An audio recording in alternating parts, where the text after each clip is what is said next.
अस्सलाम वालेकुम viewers, welcome to our this video. हम डेप्रिसिएशन एक्सपेंस का टॉपिक पढ़ रहे थे। लास्ट दो लेक्चर्स में हमने ये सीखा कि एसेट क्या होता है, एक्सपेंस क्या होता है, इन दोनों में फ़र्क क्या होता है, डिफरेंस क्या होता है और इन दोनों में आपस में कोरिलेशन क्या है। ये चीज़ें हमने लास्ट क्लासेस में डिस्कस की थी। देखिए, एक बात समझने की कोशिश करें कि डेप्रिसिएशन एक्सपेंस एक एक्सपेंस है, तो इसलिए ये समझना ज़रूरी है कि एक्सपेंस में और एसेट में फ़र्क क्या होता है। एसेट कहते हैं फ्यूचर बेनिफिट को।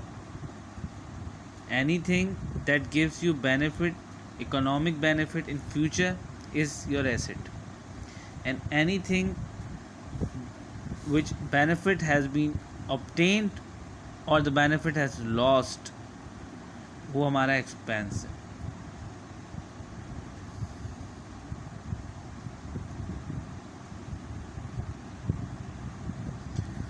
अब point to be noted, depreciation एक एक्सपेंस है।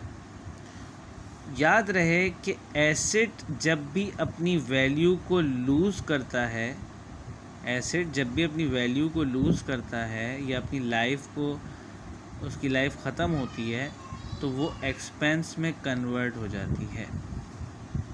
तो डेप्रिसिएशन चूँकि एक एक्सपेंस है, तो लाजमी सी बात है कि इसका ताल्लुक़ किसी एसेट से होगा। एसेट से होगा तभी एक्सपेंस बनेगा। अब एग्जाम्पल से इसको हम क्लियर करते हैं। फॉर एग्ज़ाम्पल, एक एंटिटी ने एक गाड़ी परचेज़ की, ठीक है जी, एक गाड़ी परचेज़ की जिसकी वैल्यू थी 500,000 और इसकी यूज़फुल लाइफ थी 10 ईयर्स, यानी 10 साल तक ये गाड़ी हमें बेनिफिट्स देती रहेगी। उसके बाद ये कोई ना कोई ऐसा बड़ा ख़र्चा निकालेगी। फॉर एग्ज़ाम्पल, इसका इंजन सीज़ हो जाएगा या इसकी बॉडी में बहुत बड़ा काम आ जाएगा, जिसकी वजह से हमें एक अच्छा खासा ओवरहॉलिंग टाइप का एक्सपेंस करना पड़ेगा। तो तब तक ये ठीक चलेगी 10 साल तक। तो अब ज़रा यहाँ पे पॉइंट समझने का ये है कि चूँकि ये बेनिफिट हमें अगले 10 ईयर्स तक मिलने वाला है, मोर देन 1 ईयर है, तो ये हमारा एक नॉन करंट एसेट है। और याद रहे कि हर वो एसेट जिसकी लाइफ 1 साल से ज़्यादा होती है, उस पर डेप्रिसिएशन लगता है। क्यों लगता है? क्योंकि डेप्रिसिएशन बेसिकली कंजम्पशन है। जैसे जैसे आप एसेट को कंज्यूम करते जाओगे, आपको उस पर डेप्रिसिएशन रिकॉर्ड करना पड़ेगा। फॉर एग्ज़ाम्पल, हमने ईयर 1 में ये गाड़ी परचेज़ की, तो ईयर 1 में ये 5 लाख की थी। तो ईयर 1 के एंड पे जब हम पहुँचे, 31 दिसंबर को जब हम पहुँचे, तो अब हमने इस गाड़ी को कितना कंज्यूम कर लिया। तो डेफिनेटली 5 लाख की अगर गाड़ी थी, 10 साल इसकी लाइफ थी, तो 50,000 रुपीज़ पर ईयर हम इसको यूज़ कर रहे हैं। ऑफ कोर्स ये एक अमाउंट है जो कि एस्टिमेटेड है। हो सकता है कि पहले साल, जाहिर सी बात है, अब दूसरे साल ईयर 2 की अगर मैं बात करूं, तो ईयर 2 में भी यही जवाब होगा कि 5 लाख इसकी वैल्यू है, 10 साल इसकी लाइफ है, तो 50,000 इसकी कंजम्पशन है पर ईयर।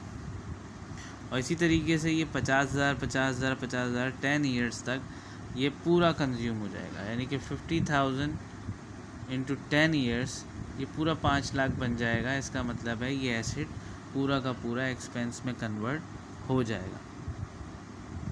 अब यहाँ समझने वाली बात ये है कि ये एक एस्टिमेशन है, ये 50,000 एक एस्टिमेशन है। वजह एक्चुअल में हो सकता है कि ईयर 1 में आपने गाड़ी को बहुत ज़्यादा यूज़ किया हो, बहुत ज़्यादा इसकी रनिंग हो, लेकिन आप डेप्रिसिएशन 50,000 ही लगा रहे हैं। और ये भी हो सकता है कि ईयर 10 पे जब ये गाड़ी पहुंचेगी तो उस वक्त कंजम्पशन इतनी ज़्यादा ना हो, लेकिन आपने तब भी 50,000 लगाया है। तो ये डेफिनेटली एक एस्टिमेशन है, क्योंकि एक्चुअल कंजम्पशन का हिसाब लगाना हर एसेट पे एग्जैक्टली कितना कंज्यूम हुआ एक साल में, ये लगाना थोड़ा सा मुश्किल है। तो इसीलिए डेप्रिसिएशन हमेशा एस्टिमेट किया जाता है।